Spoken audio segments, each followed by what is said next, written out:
Assalamualaikum warahmatullahi wabarakatuh. Anak-anak semuanya, bagaimana kabarnya hari ini?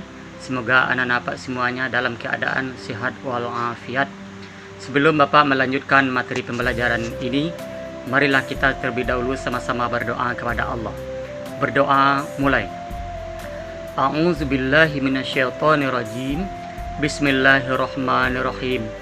Rabbi zidna ilma warzukna fahma walhamdulillahirabbil alamin.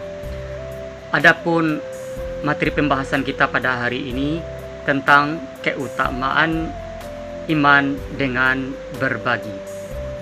Hadis riwayat Bukhari Muslim dari Abu Hurairah. Dengar apa yang hadis yang Bapak bacakan. An Abi Hurairah radhiyallahu anhu anna nabiyya sallallahu alaihi wasallam qala ma mi yaumi yusbihul ibadu fi illa malakani yanzilani fayaqulu ahaduhuma Allahumma a'ti mumfikan khalafan fayaqulu ukhar Allahumma a'ti mumsikan talafan. Hadis riwayat Bukhari Muslim. Artinya, dari Abu Hurairah radhiyallahu anhu bahwa sesungguhnya Nabi sallallahu alaihi wasallam bersabda, tidaklah seseorang hamba melewati pagi harinya kecuali akan turun dua malaikat yang mana mereka berkata, Allahumma a'ti munfiqan khalafan. Ya Allah, berikanlah ganti terhadap harta orang yang menginfakkannya. Wa yaqulul ukhar Allahumma a'ti mumsikan talafan. Ya Allah, berikanlah kehancuran terhadap orang yang menahan infaknya. Hadis riwayat Bukhari Muslim. Di dalam hadis ini anak-anak semuanya jelas bagi kita bahwa tidak ada seorang hamba melewati pagi harinya kecuali turun malaikat, yang mana malaikat ini berdoa kepada Allah. Yang satu, apa doanya? Allahumma a'ti munfiqan khalafan. Ya Allah, berikanlah ganti terhadap orang yang menginfakkan hartanya. Lalu yang satu lagi juga berdoa, Allahumma a'ti munsiqan talafan. Ya Allah, berikanlah kehancuran terhadap orang yang menahan hartanya untuk diinfakkan. Hadis riwayat Bukhari Muslim. Maka jelas bagi kita, apabila seseorang yang berinfak, bukanlah harta yang diinfakkan itu hilang, akan tetapi diganti oleh Allah Subhanahu wa taala. Kenapa? Karena itu janji Allah, sebagaimana Allah menyampaikannya dalam sebuah firman-Nya, surat As-Saba ayat 39. Wa ma anfaqtum min syai'in fahuwa yukhlifuhu wa huwa khairur raziqin. Dan barang apa saja yang kamu infakkan dari segala sesuatu, maka Allah Subhanahu wa taala akan menggantinya. Dan Dia Allah sebaik-baik pemberi rezeki. Anak-anak semuanya, maka dengan demikian jelas bagi kita bahwa harta yang diinfakkan bukanlah harta itu hilang, akan tetapi diganti kembali oleh Allah Subhanahu wa taala. Pada suatu waktu Abu Darda pernah bertanya kepada Rasulullah, "Wahai Rasulullah, apakah Allah juga membutuhkan pinjaman?" Lalu Rasulullah SAW mengatakan, "Iya, kalau begitu aku akan menginfakkan sebanyak 600 batang kebun anggurku di jalan Allah." Lalu Abu Darda menyuruh keluarga, anak dan istrinya keluar dari kebun tersebut, sebab kebun ini telah kita infakkan di jalan Allah. Lalu Rasulullah SAW kagum kepada Abu Darda dan beliau bersabda, di surga Allah Subhanahu wa Ta'ala telah menyediakan untuk Abu Darda kebun anggur yang sangat lebat sekali untuk dia dan keluarganya. Subhanallah, anak-anak Pak semuanya. Jadi dengan berinfak itu akan Allah ganti, bukan saja di akhirat, juga di dunia. Allah ganti di dunia dan di akhirat. Itu tadi ganti Allah di akhirat apa? Dengan surga yang tiada bandingannya. Di dunia apa? Allah akan mengganti mungkin juga dengan harta.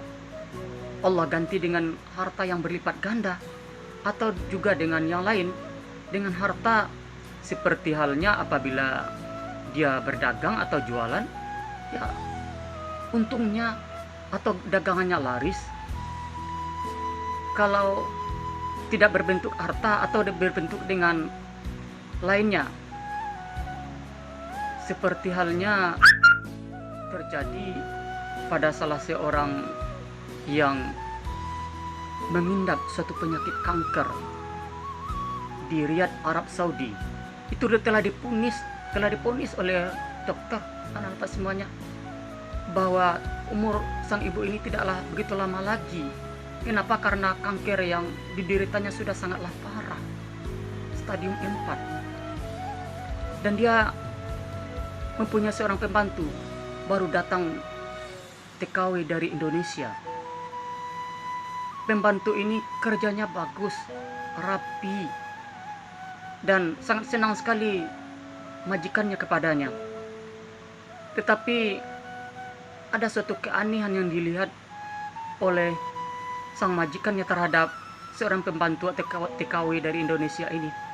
Setiap dia pergi ke kamar mandi, di waktu mandi dia lama sekali, sehingga menimbulkan pertanyaan bagi majikannya, kenapa kok pembantu aku ini setiap dia mandi lama sekali di kamar mandinya? Dan bertanyalah majikannya kepadanya, "Wahai ibu, kenapa kok ibu kelihatannya setelah saya perhatikan setiap ke kamar mandi lama sekali di kamar mandi?" Lalu ibu pembantu ini menjawab, "Wahai ibu, aku di kamar mandi karena aku kesini belum lama siap melahirkan, baru 12 hari ibu, dan susu saya terasa sakit, dan di waktu saya berada di kamar mandi, saya keluarkan air susu saya dulu. Kalau enggak itu menjadi penyakit bagi saya rasanya. Itulah yang aku kerjakan di waktu aku berada di kamar mandi." Lalu majikannya ini terheran-heran, "Oh, kalau begitu, wahai ibu, sebaiknya ibu pergi lagi pulang ke kampung. Aku ini, anak ibu lebih berharga daripada aku ini. Pergilah ibu ke kampung. Ini gaji ibu selama 2 tahun. 20 rial, anak-anak semuanya, sama dengan 50 juta diberikan kepada pembantunya tadi. Pergilah ibu ke kampung. Anak ibu lebih penting daripada saya ini." Padahal ibu ini juga membutuhkan pembantu, anak-anak semuanya. Setelah dibilang demikian, kalau ibu nanti setelah 2 tahun kepingin lagi ke tempat saya, silakan hubungi saya. Ini nomor HP, nomor handphone saya. Setelah pembantu ini pergi, anak-anak semuanya, majikannya dia selalu menangis, meneteskan air mata. Kenapa dia menangis? Karena dipertemukan oleh Allah Subhanahu wa taala dengan orang ini, sehingga ada jalan baginya untuk berinfak. Yang ditangiskannya bukan hartanya yang diberikannya, tetapi Allah memberi jalan untuknya. Dengan ibu itu dia bisa berinfak, bersedekah. Dia menangis terus. Dan sampailah waktunya 1 bulan, dia pergi lagi ke dokter untuk mengoperasi kanker yang dideritanya. Setelah diperiksa oleh dokter, lalu dokter keheranan, wahai ibu, ternyata penyakit kanker yang ibu indap ini tidak ada lagi, akarnya pun tidak ada. Ini luar biasa keajaibannya. Apa yang ibu laksanakan? Maka diceritakanlah oleh sang ibu itu tadi kepada seorang dokter tersebut. Aku selama 1 bulan ini selalu menangis. Kenapa? Karena aku dipertemukan oleh Allah Subhanahu wa taala dengan seorang pembantu yang baru melahirkan. Dan aku suruh kembali pulang ke rumah. Dengan aku keluarkan gaji selama 2 tahun. Itu yang aku tangiskan, karena Allah bukakan pintu untuk saya berinfak, membantu dia. Itu yang aku tangiskan, bukan penyakit yang aku derita. Subhanallah, anak-anak semuanya. Begitulah dengan berinfak.